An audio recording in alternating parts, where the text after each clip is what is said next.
When a group of racist prison bullies cornered the only black woman in a men's prison and blasted her with freezing water, they laughed, thinking she'd scream, cry, or break. But what they didn't know was that she had been trained to survive much worse. She stood still, calm, unbroken, even as they humiliated her, and when an elderly inmate slipped on the wet floor, she stepped into the spray to help him, risking more abuse just to keep someone else from falling. That moment changed everything, but this wasn't some random cruelty. The judge who sent her here wanted her destroyed. The prison was rigged to provoke her into violence, and now the same system that tried to break her is about to learn what real discipline looks like. Because strength doesn't always strike back. Sometimes it waits, watches, and then brings the whole rotten thing crashing down from the inside. The morning sun filtered through the courthouse windows, casting long shadows across the empty hallway, where Sarah Matthews sat alone on a wooden bench. Her weathered hands cradled a small cross pendant, worn smooth from years of worried touches. The metal was warm against her palm as she whispered her morning prayers. "Lord, give me strength to face what comes," she murmured, her voice steady despite the weight pressing down on her chest. Inside courtroom 3, the air felt thick with tension. Judge Harrison Weber leaned forward, his steel-rimmed glasses catching the light as he delivered his verdict. His voice carried notes of contempt that made Sarah's spine straighten. Given the defendant's background and capabilities, Judge Weber announced, each word measured and cold, "I find that standard women's facilities would be insufficient to ensure proper containment. This court therefore orders the defendant to be remanded to Madison Creek Men's Correctional Facility." A collective gasp rippled through the courtroom. Sarah's court-appointed lawyer jumped to his feet. "Your Honor, this is highly irregular. My client—" "Your client," the judge cut in, "has demonstrated herself to be an exceptional security risk. My decision stands." Sarah sat perfectly still, her breathing controlled, 4 counts in, 4 counts out, just as she'd learned years ago in training, the same breathing pattern that had kept her steady during countless underwater operations as a Navy SEAL. Not that anyone here knew that part of her past, that life was sealed away in classified files, and she preferred it that way. The judge's eyes met hers, and in that moment she saw it, a flash of something personal, almost eager. This wasn't justice. This was a message. By afternoon, the transport van's metal floor vibrated beneath her feet. The chains of her shackles clinked with each bump in the road. Sarah focused on the rhythm, using it to mark time like she once used her heartbeat during long surveillance missions. Madison Creek's intake area smelled of industrial cleaner and stale sweat. The warden, Thomas Reynolds, greeted her with a practiced smile that never reached his eyes. "Welcome to Madison Creek, Matthews," he said smoothly. "I trust you'll find your stay here educational." Behind him, an elderly chaplain watched the exchange, his kind face lined with concern. The chaplain's presence felt like a small mercy in this steel-grey world, someone who looked at her and saw a person, not a problem. The medical check-in brought another unexpected moment of connection. In the waiting area, an elderly white inmate sat hunched in a plastic chair, his arthritic hands trembling as he tried to fill out a form. His faded prison uniform hung loose on his thin frame, and military discipline still showed in his ramrod-straight posture despite his obvious physical decline. "Here," Sarah said softly, picking up the pen he'd dropped. Their eyes met briefly, and she recognized the look of someone who'd served, someone who'd seen too much and come home different. "Thanks," he mumbled, and she caught the ghost of what must have once been a commanding voice. The final stop was her assigned unit. Sarah walked the corridor between cells, feeling eyes tracking her movement. Whispers and laughs followed in her wake. "Check out the new fish. They really putting her in here? This ought to be interesting." Her cell was 8 by 10 feet of concrete and steel, with a narrow bunk and a stainless steel toilet sink combination. As darkness fell and the lights dimmed for count, Sarah sat cross-legged on her thin mattress. She closed her eyes and began her evening breathing exercises, the same ones that had kept her focused during the longest nights of SEAL training. "Our Father, who art in heaven," she whispered, her mother's old cross pendant cool against her skin. "Grant me the strength to face what comes without hatred. Help me remember that even here, I serve a purpose." The lights clicked off, plunging the unit into darkness broken only by security lights. Sarah continued her measured breathing, 4 counts in, 4 counts out, as voices and metal sounds echoed through the cell block. She was back in survival mode, but this time the enemy wasn't foreign fighters or rough seas. It was a system that wanted to break her, starting with a judge who deliberately put her here. Her training had taught her to recognize traps, to analyze threats, to stay alive in hostile territory. As she settled into her first night in Madison Creek, Sarah knew one thing with absolute certainty: this was just the beginning of a very carefully laid trap. The morning light hadn't touched the prison walls when Sarah Thompson's cell door clicked open. A guard's flashlight beam cut through the darkness. Orientation. Let's move. Her joints ached from the thin mattress, but she rose smoothly, her movements measured and precise. Years of pre-dawn missions had taught her body to respond without complaint. She straightened her orange jumpsuit and followed the guard's light. The orientation room was cold and cramped. Metal chairs scraped against concrete as 20 new inmates settled in. Sarah noticed the sideways glances, the whispers. She was the only woman in the room. "Look what we got here," a voice drawled from behind her. "They running out of space in the ladies' wing?" Scattered laughter followed. Sarah kept her eyes forward, focusing on the instructor's droning voice about schedules and rules. Her mind catalogued the exits, the cameras, the guard positions, old habits that had kept her alive before. After orientation, they marched to work assignments. Sarah's detail was laundry duty. The large room hummed with industrial washers and the thick smell of bleach. Steam rose from the sorting tables, where inmates separated whites from colors.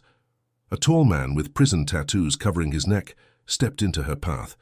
"This ain't your place," he said, loud enough for others to hear. "You understand me?" His crew, 4 other men with hard eyes and cruel smiles, spread out behind him. Sarah met his gaze calmly. "I'm here to work," she said, her voice steady. "Same as you." "That's what you think." He moved closer, testing her space. "We got ways of dealing with people who don't know their place." The morning dragged on. Sarah felt their eyes on her, waiting for a mistake. She folded sheets with military precision, keeping her movements efficient and her guard up. At midday, during cleanup, it happened. She was stacking clean linens when the first blast of cold water hit her back. The force of the industrial hose nearly knocked her down. "Clean her up good," someone shouted. Laughter echoed off the walls. The water was freezing. It soaked through her jumpsuit, plastering the fabric to her skin. They sprayed her face, her legs, turning her in circles with the force of the stream. Ugly words flew with the water, words she wouldn't repeat in prayer. Her muscles screamed to react. In her mind she could see 15 ways to disarm them, to turn their own force against them. But she held still, controlling her breathing like she'd learned in SEAL training. In through the nose, out through the mouth, stay present, stay calm. Through the spray she saw movement. The elderly veteran from medical was shuffling past with his cart of folded sheets. His arthritic hands slipped on the wet floor.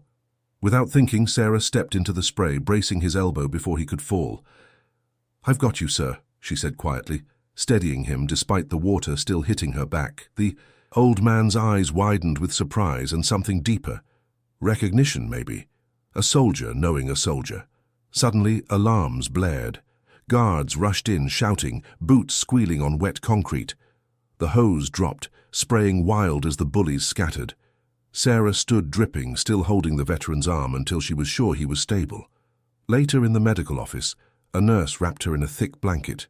"Your temperature's low but stable," she said, checking Sarah's vital signs. "I've never seen anyone that calm after—" Well, Sarah nodded, letting the warmth seep back into her bones. The nurse's hands were gentle, her eyes kind but worried. As evening fell, the chaplain visited her in the medical ward. His weathered face was grave. "This wasn't right," he said softly, settling into the chair beside her bed. "I made some calls. The judge contacted the warden directly about your placement. This isn't normal procedure." Sarah's hands tightened on the blanket. "I suspected as much." The chaplain leaned closer. "The warden wants to see you. Be careful." The warden's office was all polished wood and false warmth. "A terrible incident," he said, shuffling papers on his desk. We could arrange a transfer, of course, if you're willing to sign a few forms, waive your appeal rights, admit to the original charges. Sarah met his practiced smile with steady eyes. No, sir, I won't sign away the truth. Walking back to her unit, a young inmate caught her sleeve. His face was pale, eyes darting. I saw everything, he whispered. With the hose. They said if I talk... His voice cracked. What's your name? Sarah asked gently. Marcus. Listen to me, Marcus. You're not alone in this. Understand? He nodded quickly and slipped away as footsteps approached. That night, Sarah knelt beside her bunk, her still damp knees pressing against cold concrete. The prayer came as it always did, a warrior's whisper. Lord, give me strength to protect those who need it. Give me wisdom to expose what's hidden, and please, help me remember who I am, not who they want me to be. She touched the small cross hanging at her neck, then climbed onto her bunk. The cell was quiet except for distant voices and the hum of fluorescent lights. Tomorrow would bring new challenges, but for now she breathed steadily, letting her training and her faith hold her still against the darkness. The pale, fluorescent lights of the infirmary hallway buzzed overhead as Sarah, the night nurse, gently wrapped a thermal blanket around her shoulders. Your temperature's still a bit low, she whispered, careful not to let her voice carry. But you're strong. Stronger than most. The blanket was worn, but clean, its warmth a stark contrast to yesterday's icy spray. She nodded her thanks, keeping her face neutral even as gratitude bloomed in her chest. Small mercies meant everything here. Walking back to the unit, her shoes squeaked against the concrete floor still damp from yesterday. Other inmates watched her pass, some with curiosity, others with barely concealed hatred. She kept her spine straight, her steps measured, the same way she'd moved through countless missions. Only now her battlefield was different. When the chaplain found her near the common area, his kind eyes crinkled with concern. We're having a small prayer service in 20 minutes, he said softly. You're welcome to join us. The chapel was really just a converted storage room, but as she sat on one of the metal folding chairs, she felt her shoulders relax for the first time in days. The chaplain's voice was steady as he read from a worn Bible, speaking of peace in troubled waters. She closed her eyes, not performing for anyone, just breathing in the moment of calm. After the service, she spotted the elderly veteran at a corner table, his arthritic fingers struggling with a ballpoint pen. Paper crumpled in front of him, his frustration visible in every line of his weathered face.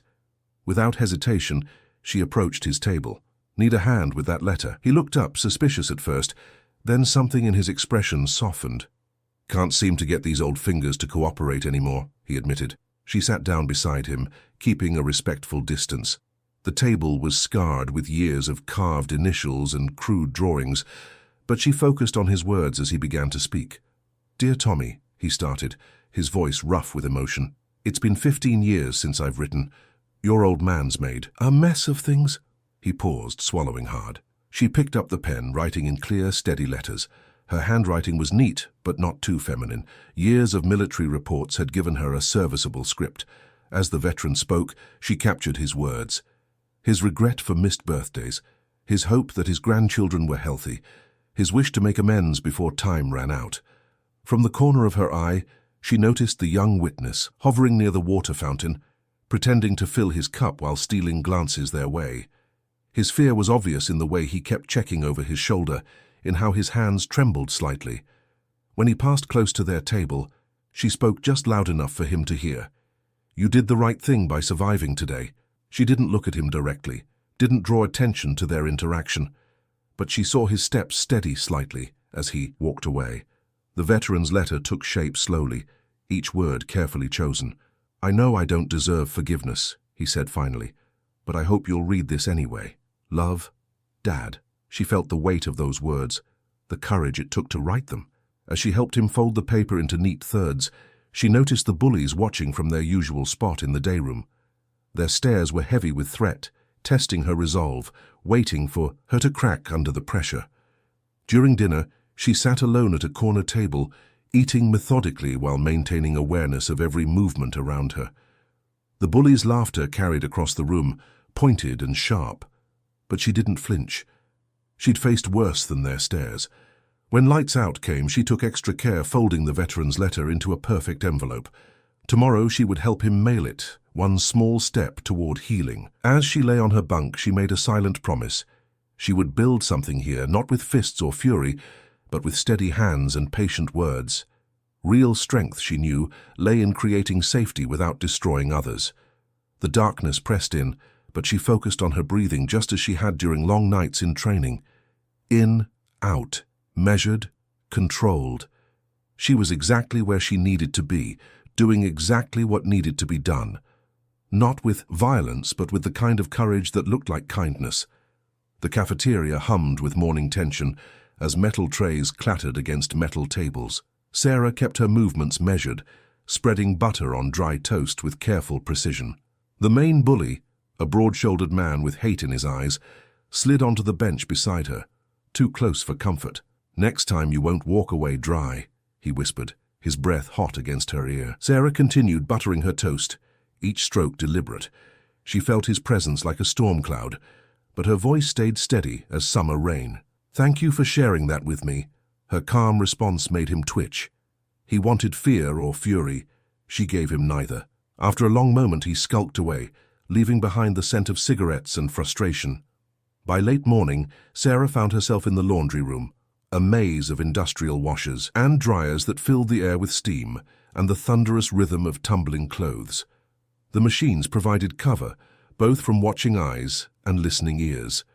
She spotted the young witness, Marcus, sorting sheets with trembling hands. Every time footsteps echoed on the concrete floor, his shoulders hunched like a frightened bird's wings. When a cart crashed nearby, he nearly jumped out of his skin. During their short break, Sarah positioned herself near him, pretending to fold a stack of towels. "Hey," she said softly, not looking directly at him. "I want to show you something that helps me." Marcus glanced around nervously before giving a tiny nod. "First, feel your feet on the floor," Sarah instructed, demonstrating by planting her own feet firmly. "Really feel the ground holding you up." He shifted his weight, following her lead. "Now, we're going to count 4 breaths. In through your nose, out through your mouth. Nice and slow." Sarah breathed audibly enough for him to match her rhythm. 1, 2, 3, 4. Color returned to Marcus's pale face as his breathing steadied. "Last part. Name 5 things you can see. Just in your head." His eyes darted around. "Dryer. Window. Cart. Sheet. Light." "Good." Sarah nodded. "That's your anchor when things get shaky. Feet, breath, 5 things. Simple as that." The afternoon brought a visit from Chaplain Thomas, his kind face creased with worry. He found her sorting linens and spoke in low tones. "The warden's watching you like a hawk," he warned, "looking for any sign of aggression. One wrong move." "And I prove them right," Sarah finished. She folded a pillowcase with military precision, squares perfect and edges aligned. "I understand the game, Chaplain." "It's not right," he said, shaking his head. "No, sir, it's not. But right now my calm is my strongest weapon." When Sarah returned to her bunk that evening, she noticed something wrong immediately. Her small wooden cross, worn smooth by years of worried thumbs, lay on her pillow. The thin leather cord that usually held it had been stretched and twisted, as if testing how much force it would take to snap. Moving unhurriedly, she sat on her thin mattress and examined the damage. The cord was frayed but not broken. During her laundry shift, she'd slipped a short length of strong thread into her pocket. Now she used it to repair the cord, her fingers working with practiced care. As she worked, Sarah considered the growing web of support she needed to build. The veteran who needed someone to steady his hands, the young witness who needed tools to manage his fear, the chaplain with his quiet resistance to injustice. Small connections, invisible to those who thought power only came from fists. She tied off the thread with a surgeon's knot, small, secure, unlikely to draw attention. Like the truth, it would hold against pressure. Like hope, it was stronger than it looked. Sarah placed the repaired cross under her pillow, where she could touch it during her evening prayers. Tomorrow she would begin gathering people, not for confrontation, but for courage. A circle that looked harmless to suspicious eyes, but would build something stronger than steel inside these walls. For now she settled onto her bunk, feet planted firmly on the floor, breath in, breath out. 5 things she could see, even in the dimming light. The same simple tools she'd taught Marcus, working just as well for a former Navy SEAL as they did for a frightened young man. This was how she would fight, not with the violence they expected, but with the steady strength they couldn't understand, not by breaking, but by showing others how to stay whole. The morning chill swept across the prison yard, biting through thin jumpsuits and carrying whispers of trouble on the wind.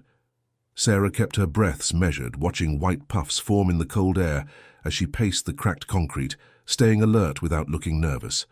Heavy footsteps approached from behind. A shoulder slammed into hers, hard enough to make most people stumble. But Sarah's feet stayed planted, her body absorbing the impact with the practiced stability of someone who'd trained for far worse. "Oops, my bad," sneered Jackson, the unit's main bully. His face twisted into an ugly smile as he circled back around. "What's wrong?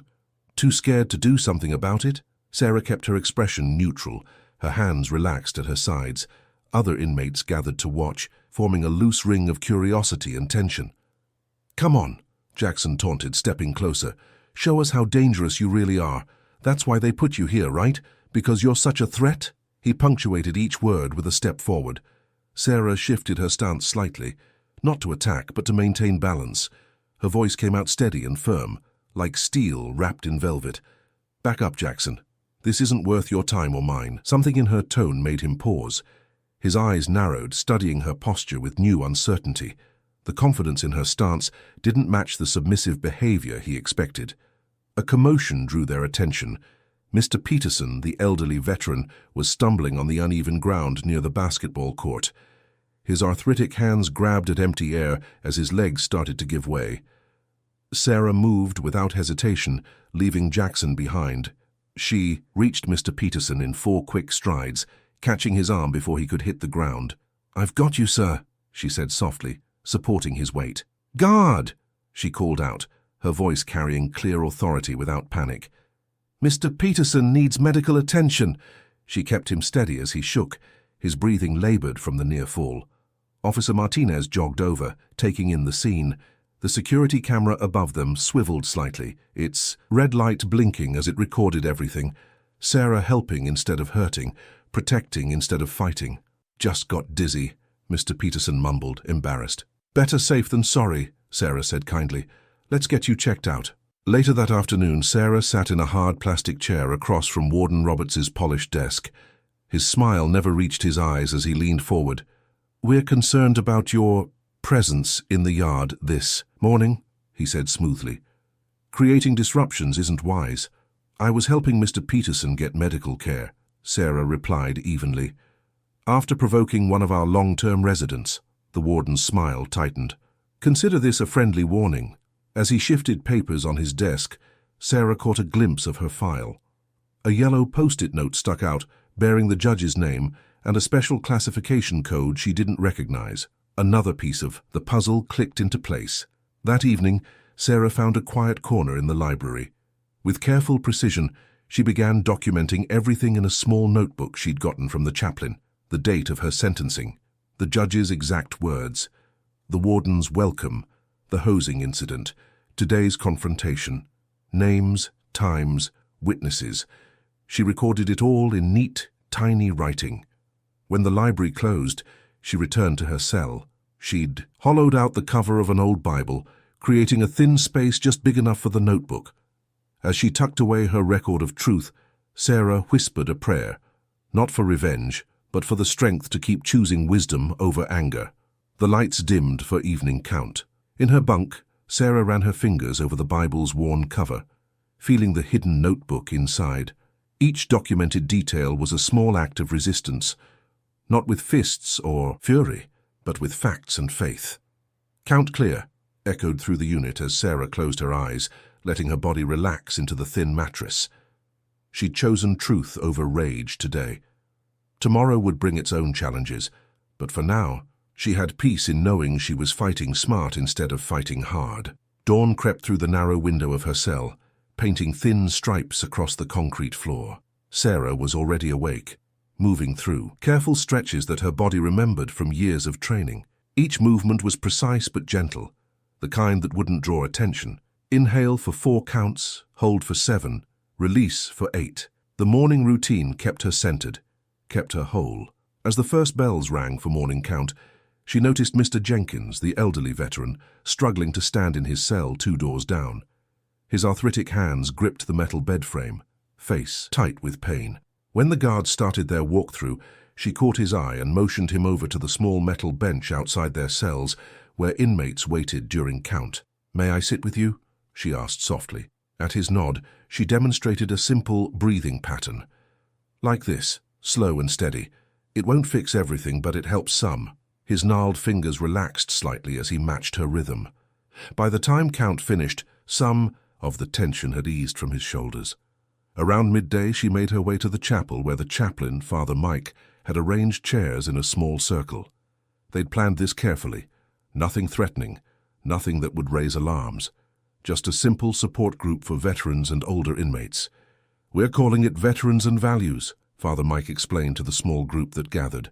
"A place to talk about serving with honor, no matter where we are." She sat quietly as others filtered in, some curious, some skeptical. When she spoke, she kept her words humble and clear. "Real strength isn't about dominating others," she said. "It's about serving something bigger than yourself, about staying steady when everything else isn't." A few of the usual troublemakers slouched in the back, probably expecting something to mock, but there was nothing to ridicule in her calm voice and practical words. One by one, they settled into listening. She noticed Tommy, the young witness, hovering in the doorway. His eyes darted around the room like a trapped animal's. When he started to back away, she gave him a small nod. "The door stays open," she said to everyone, but her words were meant for him. "People can come and go, no shame in that. Sometimes just knowing there's a safe place to return to makes all the difference." The afternoon sun was setting when Nurse Chen called her to medical for a routine check. Once inside the small exam room, the nurse pulled a folded paper from her pocket. "This is the incident report from when they hosed you," she whispered, hands trembling slightly. "Look at the timestamps." Sarah studied the document carefully. According to the report, the hosing had happened at 2:45 p.m., but she remembered the yard clock clearly showing 1:30 when it happened. The guard response time was listed as 3 minutes. She knew she'd stood in that cold spray for at least 15 minutes before anyone came. "Someone rewrote this," Nurse Chen said softly, "to cover themselves, to make it seem like they responded faster than they did." That night, in the quiet of her cell, Sarah added the discrepancy to her growing timeline hidden in the hollow Bible cover. She noted every detail she could remember. The real time, the actual duration, which guards had been present but weren't listed on the report. This wasn't just about one bad incident anymore. This was proof of a pattern, proof that the system itself was working to hide the truth. She touched the small cross hanging at her neck and whispered a prayer of thanks. Sometimes evidence of darkness was the first step toward light. The falsified report was like a key turning in a lock. Now they had something concrete. A document that proved the official story was being manipulated. In moments of doubt, she'd wondered if she was imagining the deliberate nature of what was happening.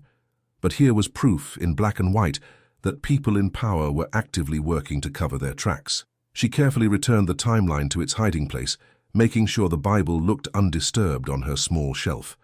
Through her cell door, she could see Mr. Jenkins settling in for the night, his breathing exercises helping him find a more comfortable position. Down the row, Tommy's light was still on, his shadow pacing in tight circles. One piece of paper might not seem like much against the weight of an entire system. But Sarah knew from her training that small advantages could turn the tide of much larger battles. The truth had a way of growing once it found a crack in the walls built to contain it. She lay back on her thin mattress, folding her hands across her stomach and focusing on her measured breathing. The day's small victories, helping Mr. Jenkins manage his pain, creating a space of dignity in the chapel, securing actual evidence, were like stepping stones across troubled water. Not a complete path yet, but a beginning. The morning light filtered weakly through the prison's narrow windows as Sarah met with Chaplain Thomas in a quiet hallway near the chapel. They sat at a small metal table, comparing the incident report to a wrinkled schedule sheet. "Look here," the chaplain said, his finger tracing down the paper. "The report says the hosing happened at 10:30 in the morning, but that's when all inmates are supposed to be at mandatory programming." Sarah nodded slowly. "And the cameras would show the yard was empty then, so they wrote the wrong time to hide something." "Exactly." The chaplain's kind eyes clouded with worry. "They're covering tracks they plan to make." She studied the papers, her military training kicking in, looking for patterns, finding the gaps. The guard rotation was different that day too, not the regular crew. By midday, Sarah sat in the library, carefully writing her letter to the Veterans Legal Clinic. Her handwriting was neat and controlled, each word chosen with precision. "I am writing to report serious concerns about irregular placement and treatment at Cedar Ridge Correctional. On March 15th, Judge Harrison ordered me to male housing despite policy. Within 48 hours, I was assaulted with high-pressure hoses. Documentation shows inconsistencies suggesting premeditation." She kept her tone factual, professional. No anger, no pleading. Just truth that needed light. 2 tables away, the elderly veteran, James, hunched over his own letter. His arthritic hands trembled as he wrote to his daughter, "Dear Jenny, I know it's been too many years. I'm trying to be better now, trying to face what I did wrong. There's good people here helping me see straight again. I'm sorry for all the pain I caused you. If you can find it in your heart to write back." Sarah watched him wipe his eyes with shaking fingers. She'd helped him practice the words for days. The young witness, Marcus, slipped into the library like a shadow. He grabbed a scrap of paper and scribbled quickly, "I saw what they did to her. It wasn't random. They waited until that spot, that time. They laughed about it before. This is true." His signature was barely legible. Sarah gathered the letters carefully. "We'll mail these properly," she said, "through official channels. Everything by the book." They walked to the mail station together. Sarah, James, and Marcus staying casual, not too close. The guard on duty watched them drop their envelopes in the outgoing box with bored eyes. But by evening, Chaplain Thomas hurried into the unit, his face ashen. "The letters," he whispered when Sarah approached. "They pulled them all, marked them, held for review. Even mine." Sarah's heart sank, but her expression stayed neutral. The warden was watching every move, controlling every word that might leave these walls. Later that night, she stood at her cell door speaking softly with the chaplain through the bars. The unit was quiet except for distant footsteps and the hum of fluorescent lights. "We need something they can't stop," she murmured. "Something that bypasses their normal channels." The chaplain nodded. "God always provides a way for truth to shine." "Yes," Sarah agreed, "but we have to be smarter than just a paper. They're watching too closely for that." She gripped the bars lightly, her fingers remembering years of training, how to adapt, how to find another route when the obvious path was blocked. The warden might control the mail, but he couldn't control everything. There would be another way, there always was. In the darkness of her cell, Sarah closed her eyes and breathed deeply, centering herself. Today's setback was just information. It showed them what wouldn't work. Tomorrow they'd try something new. The truth would find its way out. It just needed the right path.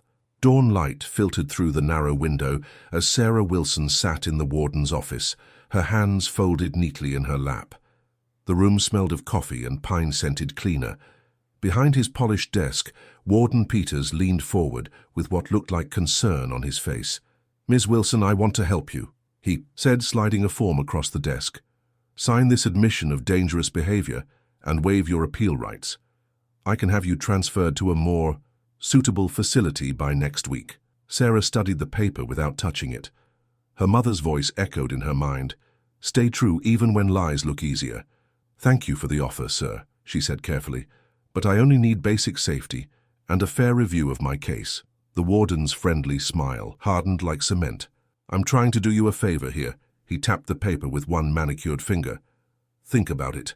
By lunchtime, Sarah sat at her usual table in the common area, watching the elderly veteran James Miller work on another letter to his family. His arthritic fingers trembled as he wrote. Without warning, 2 of the bully crew swooped in. The taller one, Mike, snatched the paper while his friend laughed. "Dear Daddies, a little girl," Mike read in a mocking voice. "I'm sorry I was such a terrible father." James's face crumpled. "Please, that's private." Sarah rose slowly, every movement measured. She didn't charge or yell.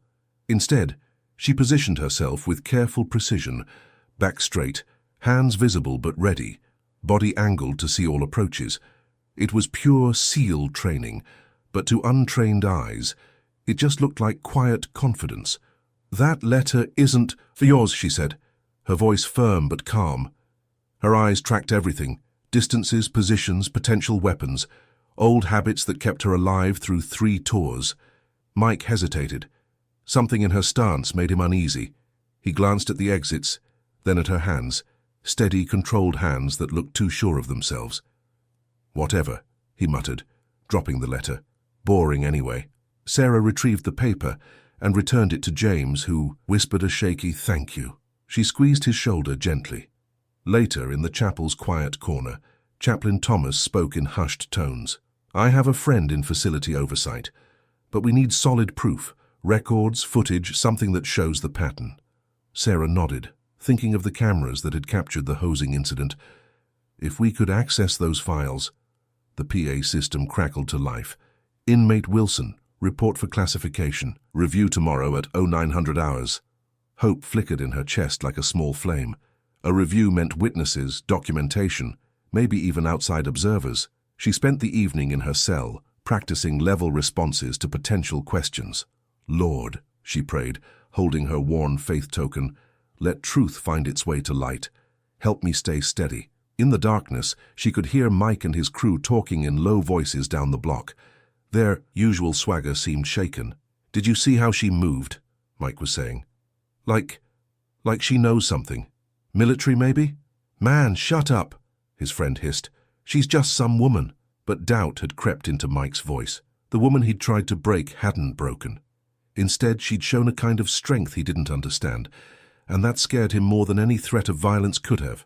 Sarah lay on her bunk, breathing slowly, preparing herself for tomorrow's review. Each breath was measured, controlled, the same way she'd learned to breathe before underwater operations. Stay calm, stay focused, let truth do its work. The warden's morning threat echoed in her mind, but she pushed it aside. No deal, no false confession, no backing down. Just truth, patience, and faith that right would eventually surface, like a diver rising slowly, carefully, but inevitably toward the light. The classification room was barely bigger than a closet. 2 metal chairs faced a scratched table, and fluorescent lights hummed overhead. Sarah sat with perfect posture, her hands visible on the table as 3 officers shuffled papers and exchanged glances. "You're claiming harassment," Officer Martinez said, not looking up from his notepad. "But your record shows no physical injuries." "The hosing incident was documented," Sarah replied evenly. "I'm requesting appropriate facility placement and an investigation into retaliation patterns." Officer Chen leaned forward. "Why do you think you're being retaliated against?" "My mail has been intercepted. Incident reports have mismatched timestamps. And the original placement order was—" She paused, choosing her words carefully. "Unusual." The 3rd officer, whose nameplate read Thompson, studied her with tired eyes. "You're remarkably calm for someone making serious allegations."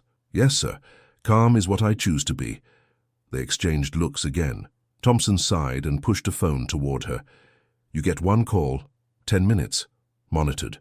Sarah dialed the veteran's legal aid number she'd memorized weeks ago. A woman named Janet answered on the 3rd ring. "This is Sarah Wilson at Riverside Correctional. I have limited time." She spoke clearly, efficiently, the way she'd been trained to report mission details. "I need to document. Judge Harrison ordered male facility placement on May 15th, claiming women's facilities couldn't contain me. On May 17th, I was hosed down by inmates while guards delayed response. Incident report timestamps don't match unit schedules. My outgoing mail about these events was intercepted yesterday."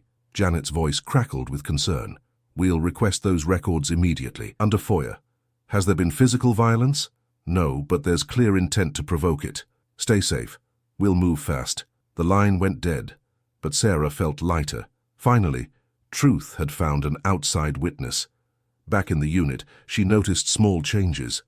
Guards who usually ignored her now nodded slightly. One even said "thank you, ma'am" when she held a door. Mike, the lead bully, saw that interaction from the day room. His face twisted with fresh anger. Later, near the phones, Sarah heard Mike's voice rise sharply. Keep your mouth shut about what you saw or else. The young witness, Tommy, stood pressed against the wall, pale but not running. Mike loomed over him, fists clenched. Sarah moved without hesitation, placing herself between them, not touching, not threatening, just present. Her voice came out steady and clear. Everything okay here? Mike's eyes narrowed. Private. Conversation. In a public space, Sarah noted calmly. With cameras rolling, she held his gaze, letting him see nothing but steady certainty. No fear, no anger, just unmovable presence. Tommy's breathing steadied slightly behind her. Whatever, Mike spat, backing away. Just remember what I said, kid. When he was gone, Tommy's legs nearly gave out. I can't do this. Sarah turned to face him, keeping her voice soft. You already. Your courage isn't loud like thunder.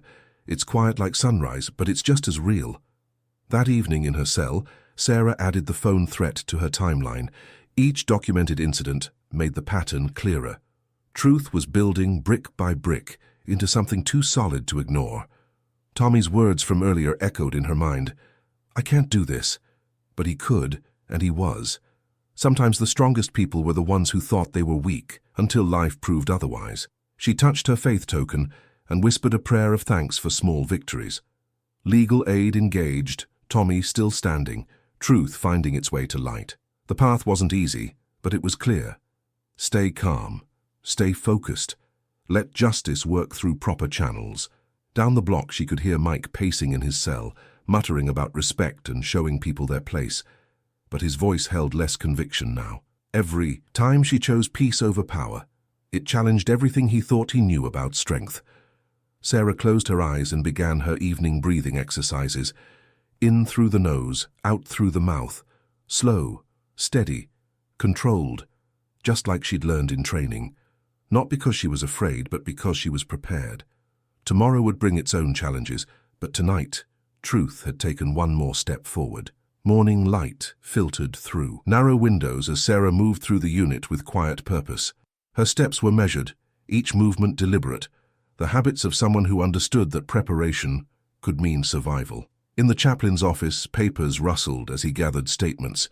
His aged hands sorted through carefully written accounts, some on lined paper, others on whatever scraps people could find. Each voice matters, he said softly, smoothing a crumpled page. Even the smallest truth helps build the whole picture. Down in medical, the nurse typed with determined focus. Her medical note detailed the effects of cold water exposure, the physical stress symptoms, everything clinical and precise. Facts are harder to dismiss, she explained, printing the document with trembling fingers. In the common area, the elderly veteran sat at a scratched metal table, practicing his statement. His voice wavered as he read, I saw kindness when there was no reason for it. I saw strength used to protect, not harm. He stopped, swallowing hard. Take your time, Sarah told him gently. Just breathe through it. By midday, the unit hummed with whispered conversations. Some men leaned against walls, sneering about wasted effort. Ain't nobody care about justice in here, one called out. But others watched with quiet hope. A man with faded tattoos nodded as he passed. Another slipped a small note of support under his door. When the warden restricted chapel access, Sarah adapted without missing a beat. The meal line became her new gathering place. As trays moved from hand to hand, she spoke softly. Stay steady. Hold onto your truth. Remember to breathe. Near the phones, she found the young witness pacing, his shoulders tight with panic. They're gonna hurt me, he whispered. I can't do this. Sarah guided him to a quiet corner. Feel your feet on the floor, she instructed, just as she had before. 4 breaths in, 4 out. Name 5 things you see. His eyes darted around. Table, window, guard, clock, your cross. Good. Now remember your words. I only say what I saw. Simple truth, nothing more needed. When legal aid called to confirm the video hearing, a small ripple of energy moved through the unit. Even the guards seemed to feel it, checking their radios more often, exchanging glances. The evening meal was eerily quiet.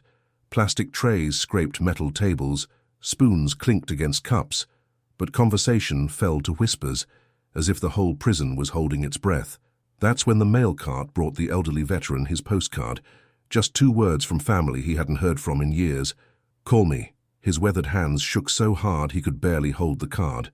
Tears rolled down his cheeks, dropping onto the simple message. Sarah moved to his side without drawing attention, sitting close enough that her shoulder supported his. "I didn't think," he started, then had to stop to catch his breath. "Didn't think they'd ever—" "Just breathe," Sarah murmured. "Let it come through you." She stayed until his breathing steadied, until he could tuck the precious card safely away. In her cell that night, Sarah took out her standard-issue shoes. With careful movements, she began cleaning them with a small scrap of cloth. Each stroke was precise, like everything else she did. The familiar routine helped quiet her mind. Around her, the unit settled into night sounds. Distant doors, shuffling feet, the hum of lights. Small prayers and hopes floated through the darkness. Tomorrow would bring its own battles, but tonight, something had shifted. They weren't just scattered individuals anymore. They were a community holding on to truth together. Sarah polished her shoes until they gleamed under the harsh lights. Everything needed to be clean tomorrow, her appearance, her words, her heart.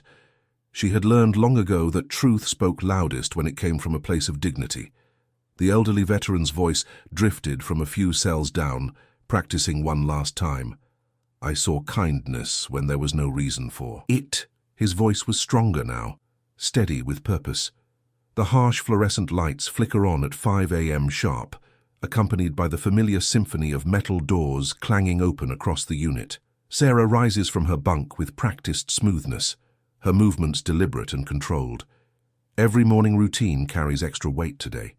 She washes her face in the small steel sink, the cold water helping to sharpen her focus. Her fingers trace the worn edges of her mother's scripture card, a small rectangle of cardboard that's traveled with her from basic training through deployments, and now here. The words are nearly faded, but she knows them by heart. Be strong and courageous.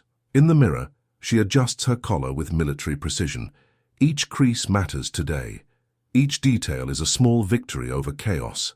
By mid-morning, the video conference room feels too small and too bright. The camera's red light blinks steadily as faces appear on the screen. Legal aid representatives, prison oversight officials, her new attorney. Sarah sits straight-backed in her chair, hands folded calmly on the table. "Ma'am, please state your background for the record," her attorney prompts. Sarah takes a measured breath. "I served as a Navy SEAL for 20 years. My training emphasized discipline, restraint, and protecting others. Never aggression without cause." She describes the hosing incident in clear, factual terms. "I was targeted during work detail. When they sprayed me with the hose, I chose not to react with violence. An elderly veteran nearly fell on the wet floor. I stepped into the spray to steady him."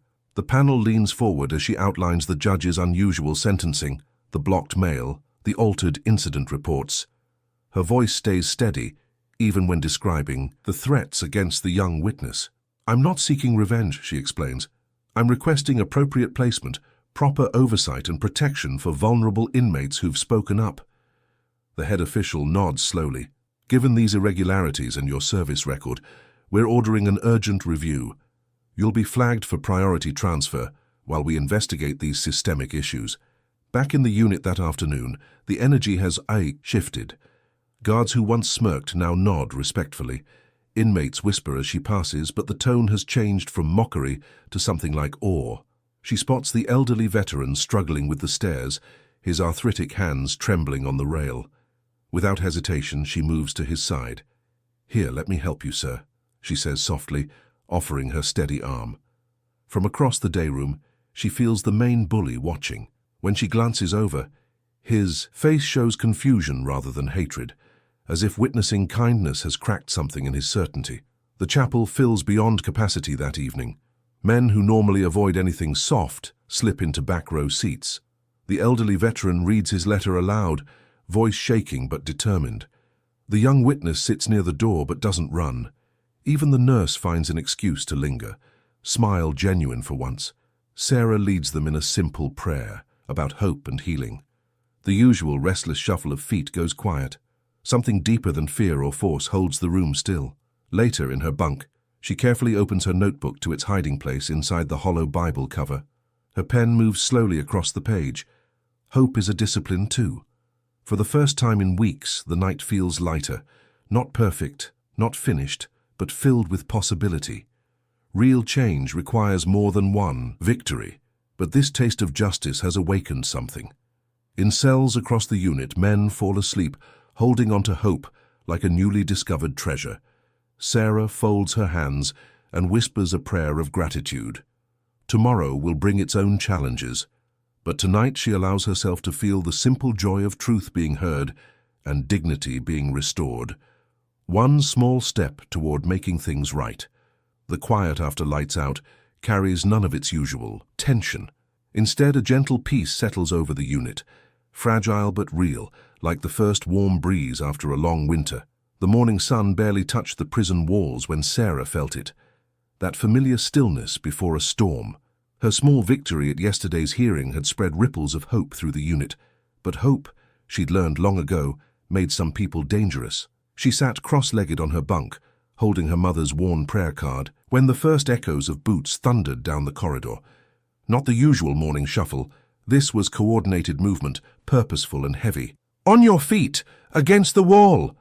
6 guards burst into her cell, faces hard with rehearsed anger. Sarah rose slowly, hands visible, movements precise. She'd been trained for moments like this, though her SEAL instructors had never covered what to do when the enemy wore your own flag. "What's this?" One guard held up a makeshift weapon, a sharpened piece of metal that Sarah had never seen before. "Found it under your mattress." "That's not mine, sir." Her voice stayed steady, professional. "The cameras will show no one brought that in here." The warden appeared in the doorway, his smile polished as ever. "Unfortunately, the security cameras in this section experienced technical difficulties last night. Such a shame." Down the hall, she heard the elderly veteran's voice crack with protest. "She ain't never had no weapon. You know that's a lie." The chaplain's calmer tone carried next. "Warden, this timing seems highly irregular, given yesterday's hearing." "Thank you, chaplain. That will be all." The warden's words cut like ice. Sarah caught a glimpse of the young witness watching from his cell, face pale with fear. She gave him the smallest nod. "Stay calm, stay steady." "Hands behind your back," ordered a guard. "Cuffs ready." Sarah complied without resistance. Each cold click of metal against her wrists was a reminder. One angry move now would validate every lie they'd told about her. She wouldn't give them that satisfaction. "Administrative segregation," the warden announced, consulting a clipboard as if this weren't all arranged.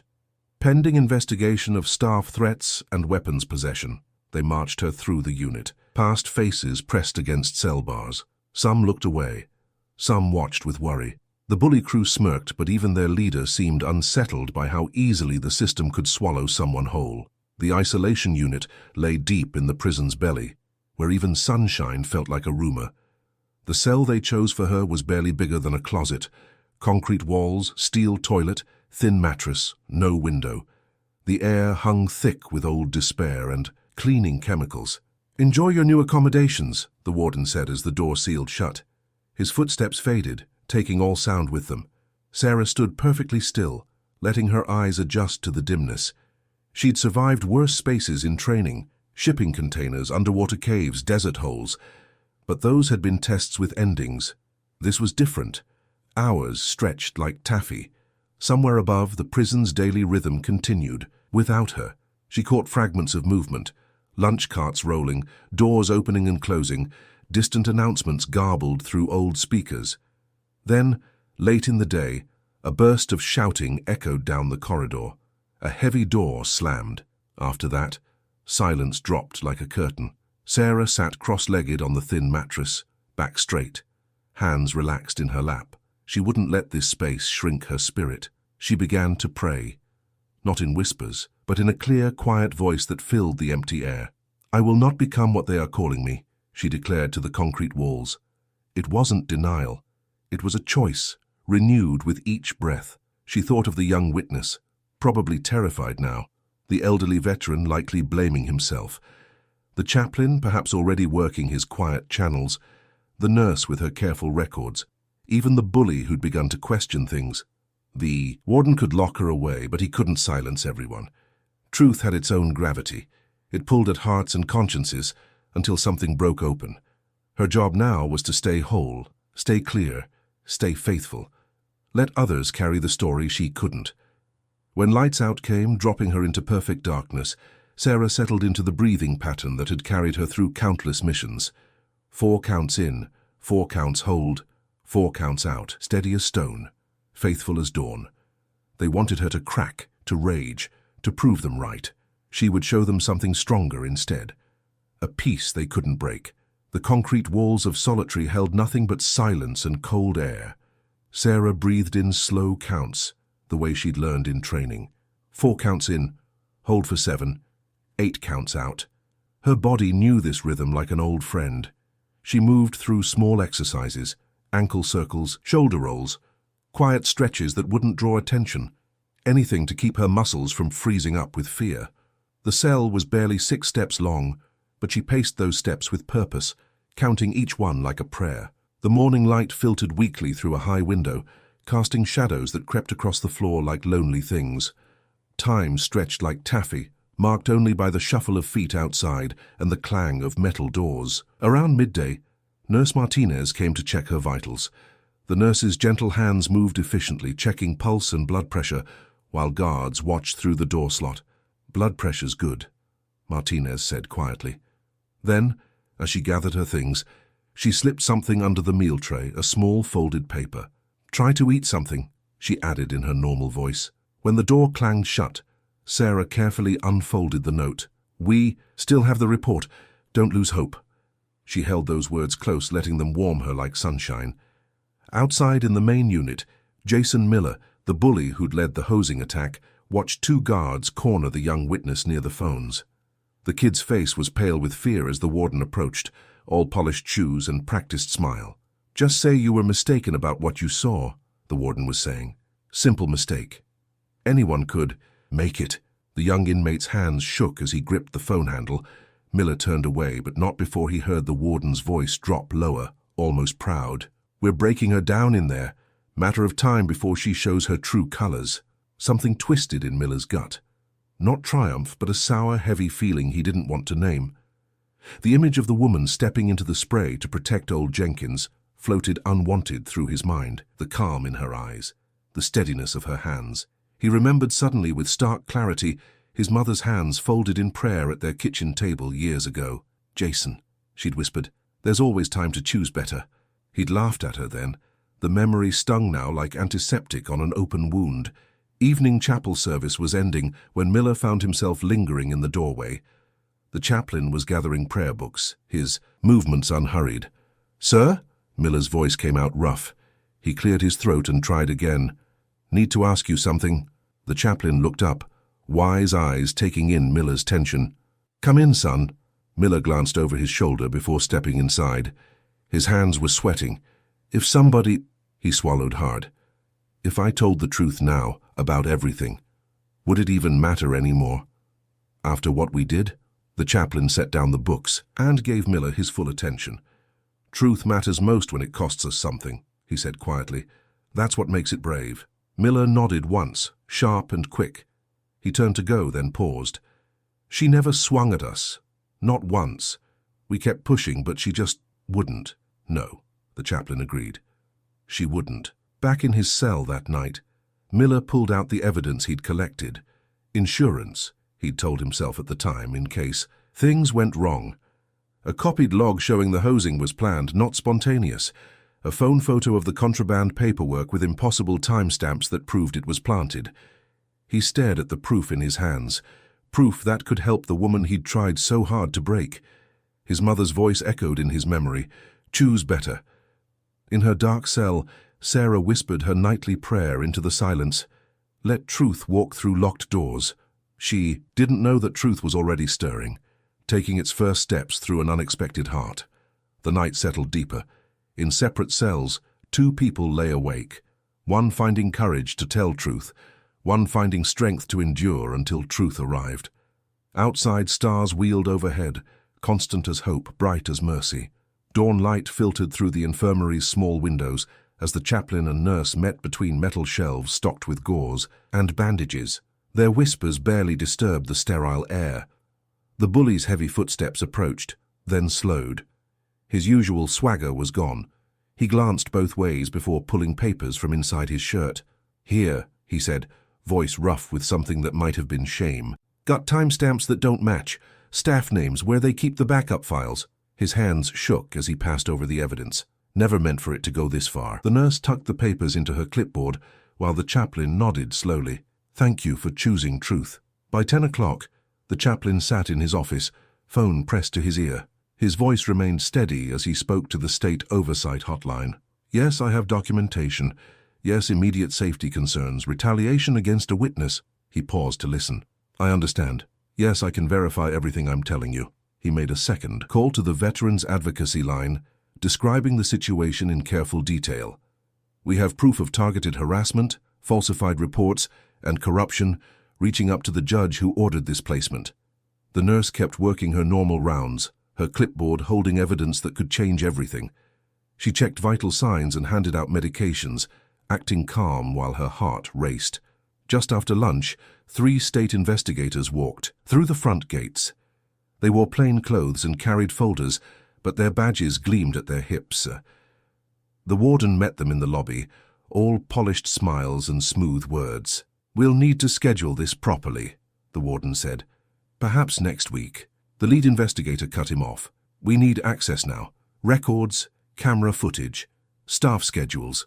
The warden's smile cracked slightly. Our systems are updating today. That's when the nurse stepped forward, medical charts in hand. I have 6 weeks of documented injuries and incident reports right here. Her voice trembled but held firm. And the chaplain has witness statements that never went through regular mail. The investigators split up. One headed to the records room, another to interview staff.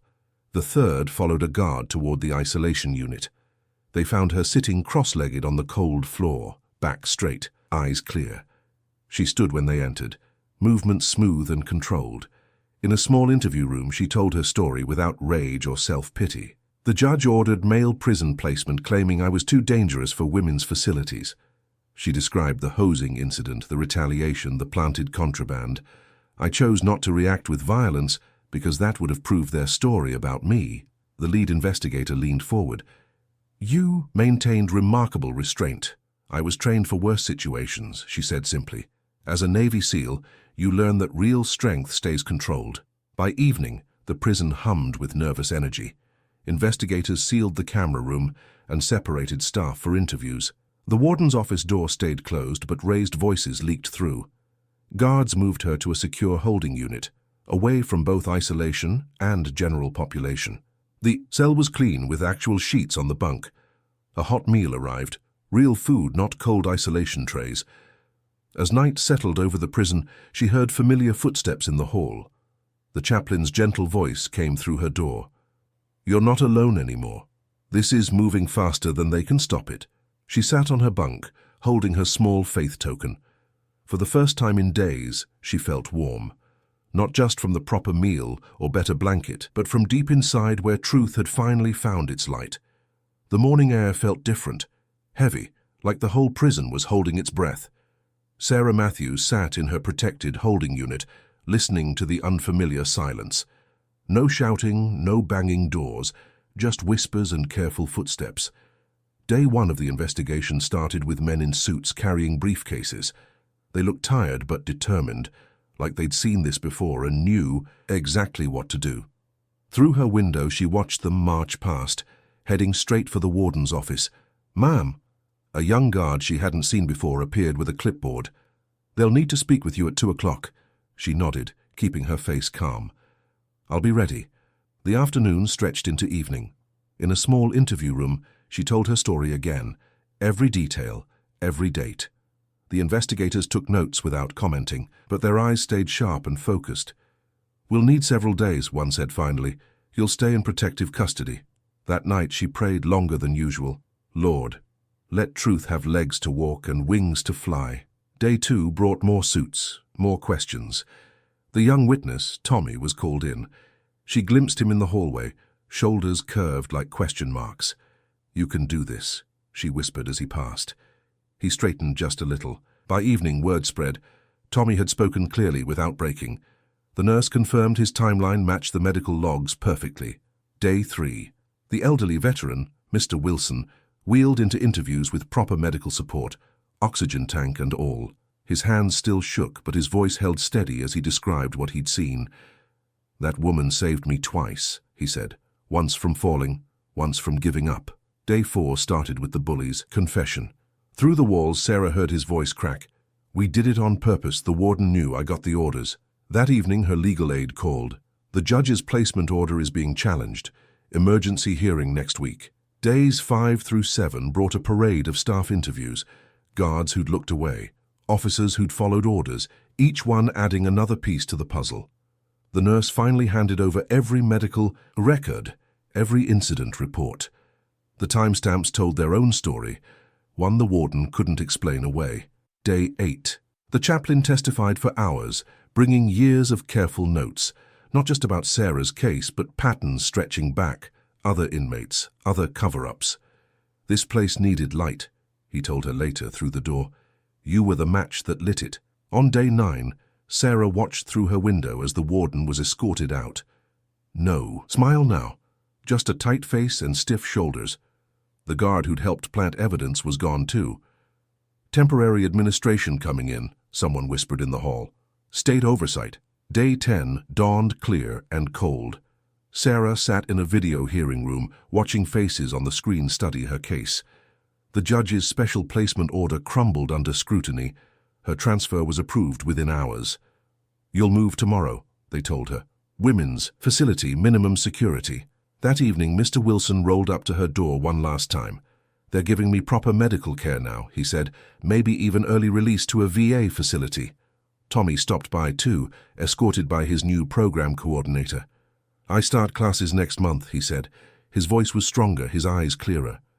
The bully, Sarah learned his name was Mike, sent a message through the chaplain. He was accepting a plea deal and requesting addiction treatment. "Tell her I'm sorry," he'd said. "Really sorry." Sarah's last night in the men's prison felt surreal. The silence now was different, not fearful, but peaceful. She folded her few belongings with military precision, smoothed her small faith token with gentle fingers, and whispered a final prayer of gratitude. "Thank you for letting me stay strong without staying hard."